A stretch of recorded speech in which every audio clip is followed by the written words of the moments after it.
Hey guys, Budcat7 here. Okay, it is Thursday, July 15th, 2021, and I'd like to thank you for visiting the Stonewall Research channel here on YouTube. I really do appreciate it.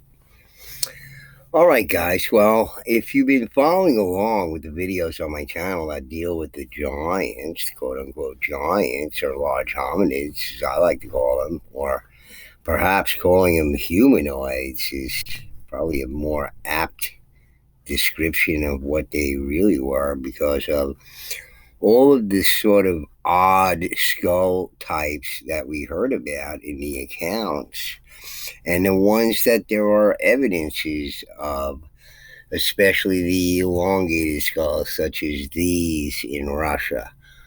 And I've covered these skulls on the channel before with a little video that goes over all the elongated skulls that he found all over the place. And Russia was one of the places that had extremely long, strange, elongated skulls in Russia. And if you take a close look at these things, they're obviously not human at all. And I believe this shows a male and female here. And we're talking about a different humanoid species altogether. And we heard about all these different weird skull ones with horns and horn buds and extra teeth and double rows of teeth and all these sorts of things that confound sensibility, but and not acknowledged at all by mainstream. It's just they don't touch upon these things or slightly touch upon these things and just refuse to explain it or even attempt to explain it. So I was wondering if there was any sort of supporting sort of evidence for other weird skull types in such as animal species, and there certainly is. Is there any sort of analogous sort of phenomena that occurred at some time in the past? And on this channel, I believe in expanding Earth theory, and I do have a video on my channel. You might have seen it. Why were the dinosaurs so big? And I asked the question, humanoids. This is one of the first videos, or the first video that I even touch upon anything that has to do with sort of large hominid skeletons from the past, or anything to do with giants for that matter. But I've uploaded this video of this lecture given by Stephen Hurl from the UK. And this was presented at the workshop, The Earth Expansion Evidence at the International School of Geophysics, 9th of October 2011 in Sicily. And it's very interesting what Stephen Hurl has to say about why the dinosaurs were so big. And of course, I'm going to ask the question, coming from my point of view, is why were the humanoids so big as well? And why all these different skull types and everything else? And the whole idea of expanding Earth is, something that's considered, but has very few people who will even go there, because of their brainwashing that they received in Brainwashing Academy, i.e., public school. So, their minds are contaminated with all of these erroneous ideas and theories, such as the Ice Age theory, when it's more likely that something like this happened that Velikovsky talked about in his book, Worlds in Collision, okay? A more electric universe theory, which makes a whole lot of sense because electrical theory and experimentation can be scaled from the very tiniest experiment to the largest that we can produce. So whereas most astrophysics is completely theoretical. since no way to, by experimentation or very, very tangential experimentation that will confirm any of the ideas about astrophysics that these professional academics might have about it. So when you think about what might have occurred in the past, okay, and they say that the center of the earth is this iron ball, okay, so could the earth have expanded? Say, let's say this, was hit by some sort of interplanetary discharge by another planet, such as Mars or Venus, coming in close proximity to the Earth and discharging, which is what Velikovsky believed and what the Thunderbolts people and Electric Universe people believe. Okay, so major major changes happened on this planet, including up to 11,500 years ago, where some of these events might have been happening in the heavens there that created these conditions. So, again, if you've been following along with the videos on my channel that concern themselves with giants, you have to consider the possibility of some larger humanoid species existing in the past. And I've talked about megafauna on this channel. It's interesting how they present this in Wikipedia here, because they're talking about, this article is about living or extinct large or giant animals. Okay, so they covered the living megafauna, such as the elephant here, which is another thing that Stephen Hurl, in his analysis here, comparative analysis, often goes with these large megafauna animals. Here's the rhinoceros he's showing in here, but which would be considered megafauna, but living, right? So, living giant humanoids from the past, such as the chiefs of the Fiji Islands, or the Watusi people in Africa, or the Frisian giants up there in North Holland and Germany there. Okay, so living giant humanoids that exist today, but we're not going to talk about that. But of course, there's these megafauna species that exist that had counterparts in the larger that they no problem going along with, because they take that evidence seriously. It wasn't buried by anybody like Alice Herdliska, whose main task was to bury the reality of the giants and promote the whole ice age theory and burying land crossing theory, which at least the burying land crossing theory turned out to be a dud, according to the Smithsonian. Totally changed their minds about it, and everybody came by boat at some point. Unfortunately, there was people already here, giant people, and probably a whole bunch of little ones too. This remnants of this J.R.R. Tolkien past that existed sometime in a 20 or 30 and 50 and 100,000 and 200,000 and 500,000, because this has been going on for a while, folks. When you got 80,000-year-old popping corn pollen existing, and corn being the greatest feat of engineering ever, according to University of California, because they cannot figure it out at all. They're dumbfounded by it. Okay, so you're not cavemen running around getting their asses chomped off by saber-toothed tigers. We're not creating corn, folks. That's a complete fantasy story lie. Okay, they don't know who created corn, and they're dumbfounded by it. We can't do it today, otherwise we would do it, right? We would forget about all the existing stuff that we eat. We could just create, corn type vegetables and superfoods and all this kind of stuff. And some of you say, oh, well, we're doing it now. Yeah, based on all the existing life forms. We're going to alter them into something, which is what they believe corn came from, but they can't find a plant. They think they have a couple in mind, but they're at each other's throats about it.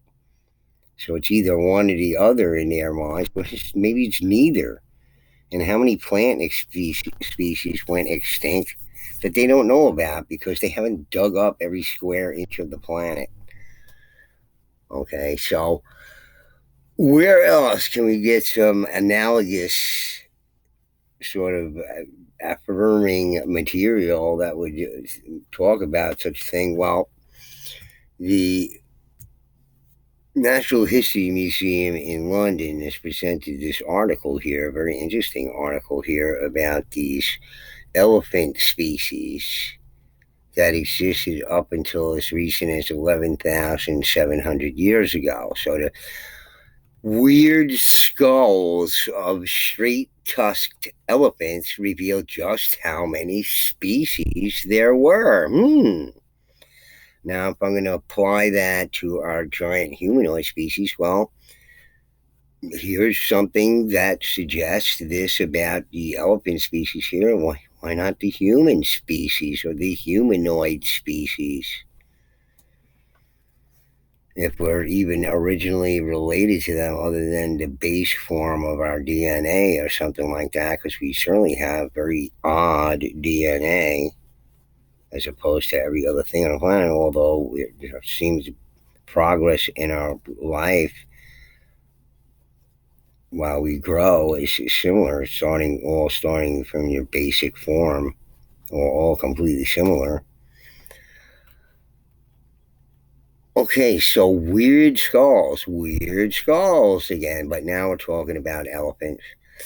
So this is an article from the museum there in London, 18th of February 2020. Straight-tusked elephants were some of the largest land animals ever to have existed, but no one has been quite sure just how many of the now extinct species existed throughout Africa, Europe, and Asia during the last million years. They don't mention North America for some reason. By studying the shape of the skull, because this elephant wasn't found there, they have other reasons for other things, but we'll examine that later. By studying the shape of the skulls, researchers have reassessed the animal's evolutionary history. Okay, so they've reassessed the animal's evolutionary history, the elephant, I assume, right?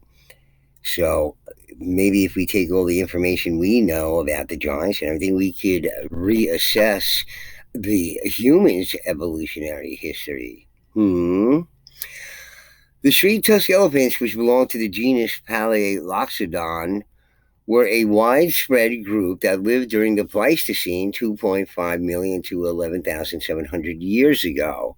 But despite being well known from the fossil record, the exact number of species and their evolutionary relationships have remained something of a mystery. Stephen Zhang is a PhD student at the museum who has been working with colleagues from Italy and Spain to resolve this confusion by looking at the shapes of the animals' skulls. These ancient elephants were unusual in that their skulls contained a feature not seen in any other species. Running around their head was a crest of bone jutting forward like a headband. It is thought that this helped muscles to support their enormous heads. More importantly, the size and robustness of the crest varies on skulls from across Africa and Eurasia. By looking at this, Stephen and his colleagues determined that at least 4 separate species of Paleoxodon evolved between 1 million and 400,000 years ago across Africa, Europe, and Asia, and there may have been 2 more species.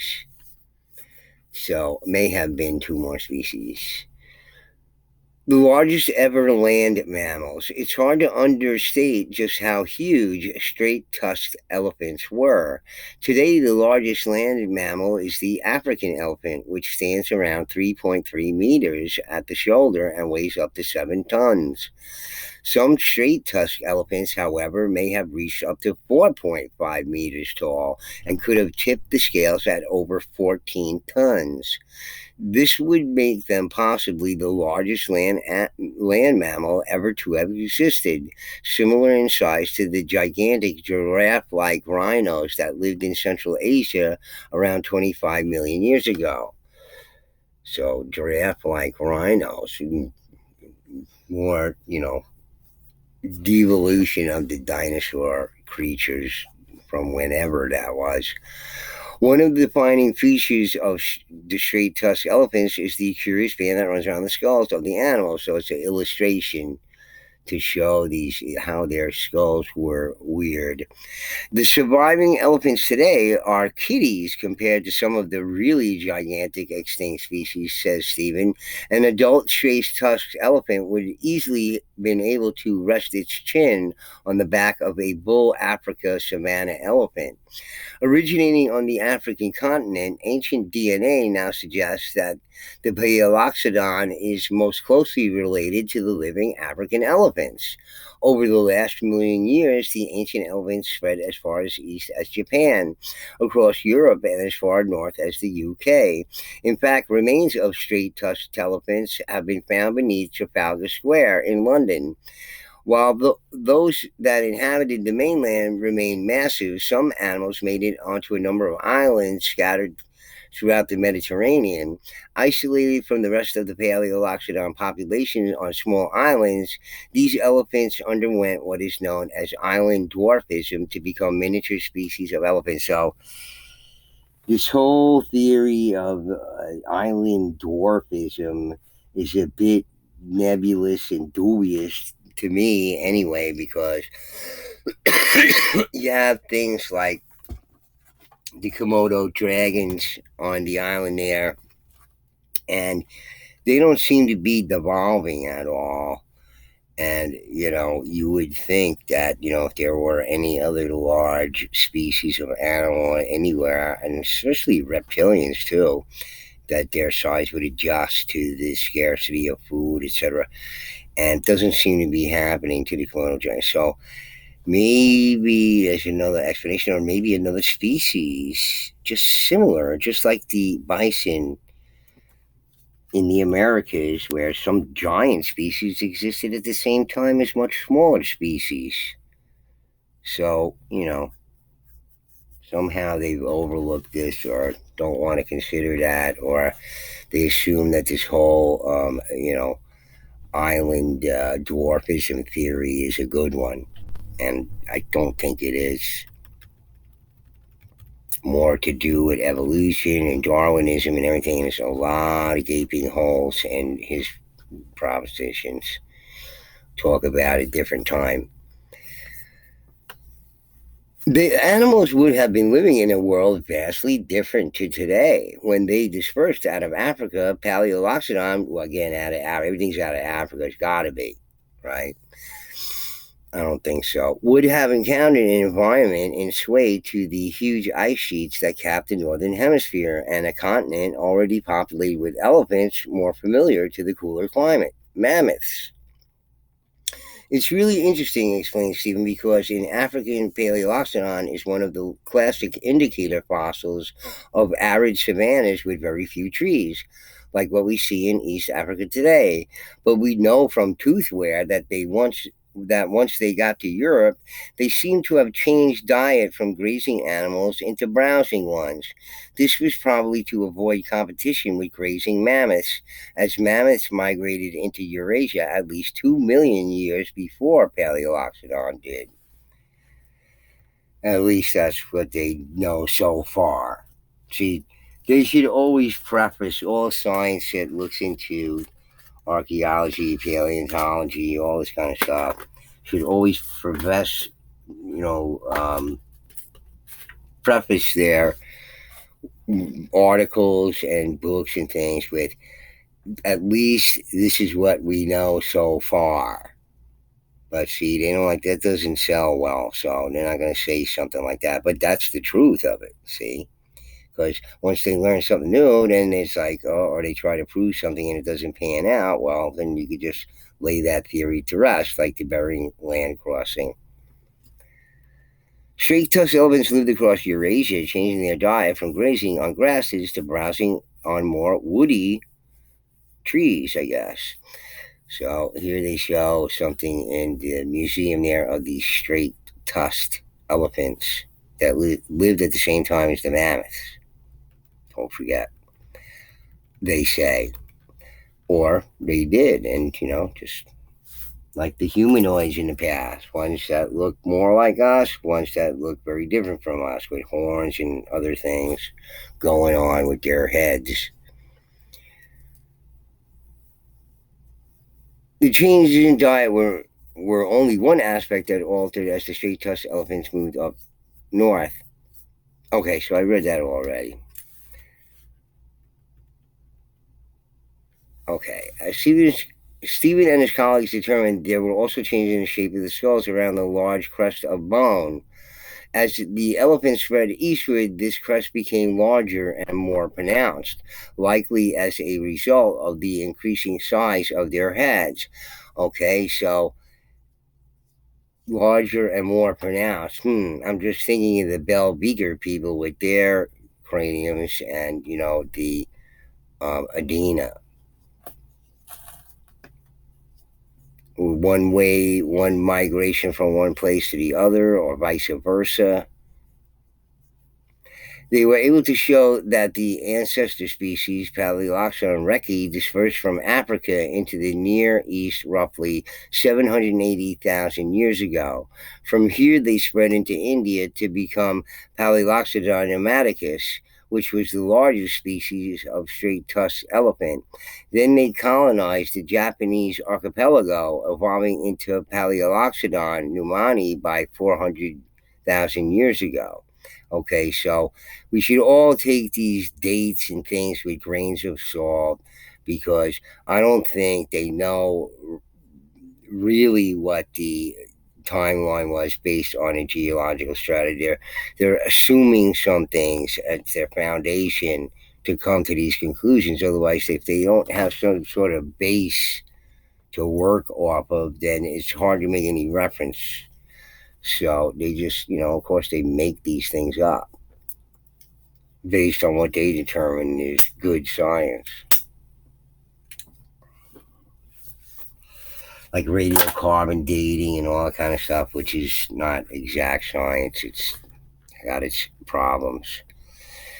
In Europe, some thought that two separate species existed, while others suggested that the differences seen were simply variation found within a single species. The data collected by the team show that mainland Europe was indeed home to just a single species of straight-tusked elephant, Paleoloxodus antiquus, which itself gave rise to the number of dwarf species found on the islands of Crete, Cyprus, Sicily, and Malta, if that's really what it is, or just another species altogether. Okay, so there's many mistakes in their data, and they make lots and lots of mistakes over and over again, as the Bering land crossing theory bears out. They could insist on this thing for 100 and something years and all kind of stuff, and as it turns out, unfortunately for them, all have to be all disappointed that that's not the way it was. After all this time of hawking it like being something real, a fact, when it wasn't ever. Just complete fantasy on their part. To be embarrassed by it. But they're not. They just, oh, we found new data. That's why we changed. It's all okay, right? Well, not really. You had a bunch of people believing in a bunch of nonsense up until that time, right? That's not good or okay. I always want to think, oh, it's okay. No, maybe for you. How are people going to get an appropriate perception of now and the past, and we're just going off, you know, this information? It's impossible. It's, we wonder why we're so screwed up. What's more, the team raised the possibility that there may have been at least another two species that lived in Eurasia, one in China and the other in Turkmenistan and India. The straight-tusked elephant survived until at least 21,000 years ago before going extinct. While this means that they significantly overlapped in time with modern humans, one Paleolithic site in Italy shows that people butchered these animals. Whether humans actively hunted them is less certain. See, they're not certain about that. And they have all these theories about why the megafauna went extinct. It's because we hunted them to extinction. So why are all the current megafauna around then? How come we didn't hunt those to extinction? Just too many of them. We couldn't kill as many of them as the other ones. The whole theory is nonsense. And all the research in America didn't bear out the theory at all.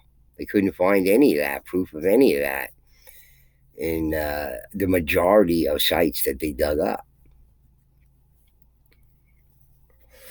Their demise is more likely linked to the dramatic changes in the environment that occurred through the Pleistocene as the huge northern ice sheets expanded and contracted. Funny stuff. You should be a comedian.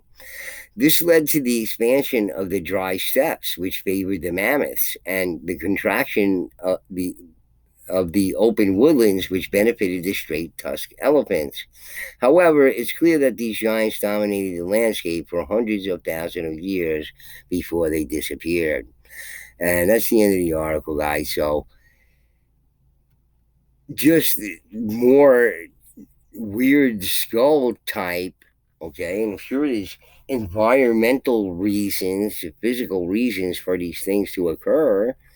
And from what we heard about the giants in all the accounts there with their weird skull types, well, maybe there are more reasons why these things were like they were, similar to what was going on with these animals here, which, they say changes in the environment made them become extinct, but obviously they existed in environments that wouldn't be so chaotic, in other places in the world. Maybe some places were dramatically,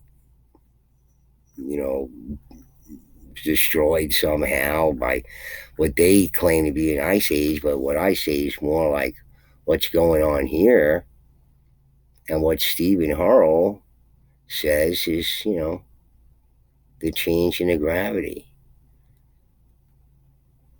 See what he has to say here. The size of smaller dinosaurs about 40 million years ago. These have all been replaced by the smaller animals of today. This trend can be seen more readily by plotting the relative sizes of giants of ancient times compared to modern life forms. 350 million years ago, the scale of life was between 3 to 5 times greater than similar forms of life reached today. By the time of the first dinosaurs, this had reduced between 3 to 2 times, and at the end of the dinosaurs' reign, it was 1.5 to 2 times the scale of present-day life. The low gravitational field on the ancient Earth can be estimated from the relative scale of ancient life. This graph indicates the probable change in gravity on a reduced gravity Earth, based on ancient life. We can see that surface gravity has been slowly increasing over hundreds of millions of years. But why would the force of gravity have changed? There is one obvious fact about celestial bodies like the Earth. Surface gravity is proportional to size and mass. The Moon has a low surface gravity to match its small size. Amongst the planets, Mars is smaller than the Earth and has a lower gravity. Venus approaches both the Earth's diameter and gravity. There is a definite relationship between the size of a planet and its surface gravity. Based on the relative scale of ancient life, when the dinosaurs roamed the Earth, it was about 1/2 the diameter it is now. Since that time, the Earth has increased in its diameter, mass, and surface gravity, reducing the relative size of life as gravity increased. This ancient reduced gravity Earth is remarkably similar to the geological evidence for an expanding Earth. The geological evidence indicates that the present-day continents were once joined to form one large continent, But as the Earth increased in size, the continents began to split as new ocean floor filled the gap. These are my own reconstructions I produced in the early 1990s, but they are remarkably similar to other reconstructions we have seen at this conference. These expanding Earth reconstructions based on geological evidence can be used to estimate. All right, so you get the idea. I'm going to put a link to this video if you haven't seen it on my channel here. I got 386 views, but not a lot of likes because people are brainwashed into thinking that this is impossible. Why would this occur? There's no explanation for it or whatever, but I'm giving you one here. This is why. If the Earth has an iron core and it was blasted by some giant thunderbolt from the proximity of another planet, the Earth's core is going to heat, causing this expansion. So, they talk about inner Earth and the sun being inside the inner Earth. They can never figure out where, they say that, volcanoes just from the Earth cooling, for all these billions and billions of years, cooling down, and it's still, hot because the way our planet is, and with the all these completely fantastical theories about why.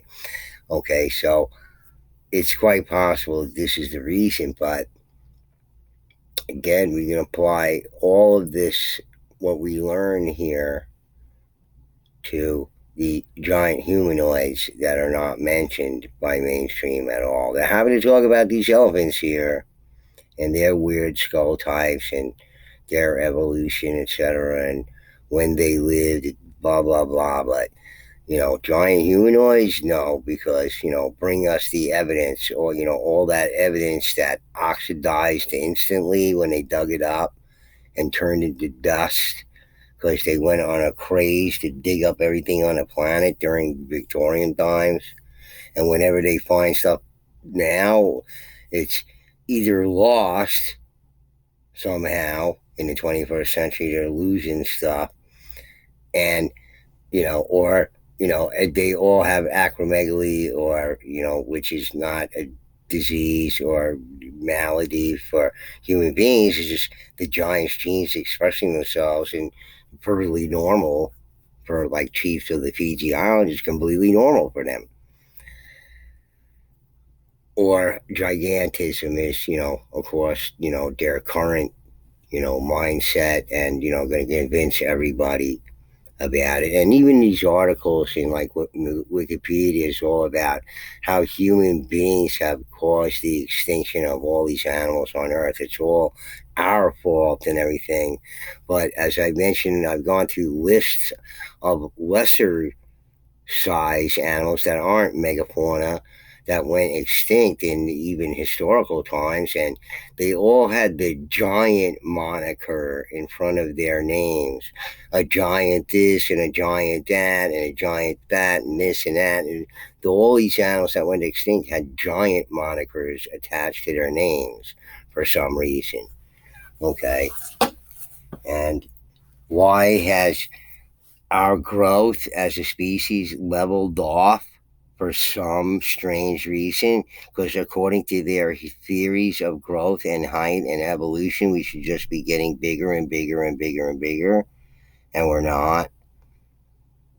Okay, so maybe gravity has something to do with it, because maybe it took all these thousands and thousands of years up into contemporary times for it to level off, and because of that phenomena is why the human race has evolved, at least from the times that it took control after the elimination of most of the giant species on the planet, as we know about from the accounts of the giants. See? So, just a bit of stuff to think about when thinking about all these large humanoids that existed in the past, with all these weird skull types and everything, just like weird skull types that they talk about in these straight-tusked elephants at the museum there in Britain, the Natural History Museum. Okay, they can postulate all kinds of things, and this doesn't go into much detail. It's what they release to the public here, but a lot of may haves and could be and possibly and all this kind of stuff as usual, which is all fine. It's just that it's third party people who are going to read this or anything else or any scientific paper that has all these probably and maybe and could be and possibly and all this language in it, but they're going to read it and it's going to become like a concrete, hard fact. And all the things that suggest it's completely hypothetical go right out the window and they believe it's a fact. Like the Ice Age, which isn't a fact, it's a theory.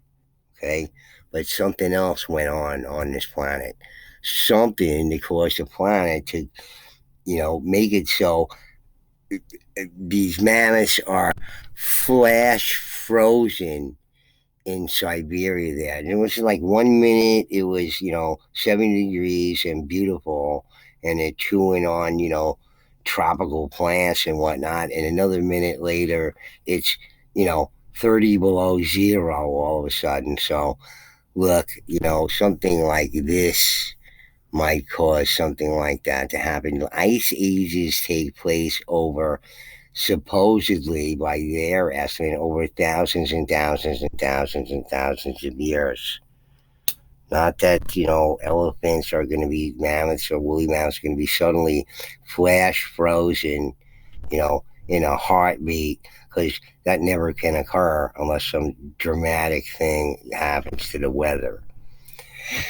So anyway, guys, just something to think about. We know about all the weird skulls of the giant humanoids of the past. Okay, so some of this sort of analogous material here that deal with these elephant species, these straight-tusked elephants, that sort of support the whole idea of these weird skull evolution going on in the past with the humanoids, right? Like these guys here, which they're going to say, I mean, artificial cranial deformation with no proof whatsoever at all. Okay, even within the tribes that they say practice this in modern times, none of the tribes that they talk about practice it when they came to examine them. It was always they were doing it in the past, and their skulls were still weird shaped, but they weren't doing it anymore. But see, the brainwashing, has deep roots for all of us. All of us, okay? You have to unlearn the lessons of your schooling. So therefore you can start learning what's correct now. Anyway, guys, if you like the video, please do hit the like button. And if you're not a subscriber, please do subscribe, because you're going to hear some very interesting supposing on this channel and based on a lot of hard facts. Okay. May not be acknowledged by mainstream, but obviously that's their problem, right? All right, guys. Anyway, Bugcat7 signing out. Peace.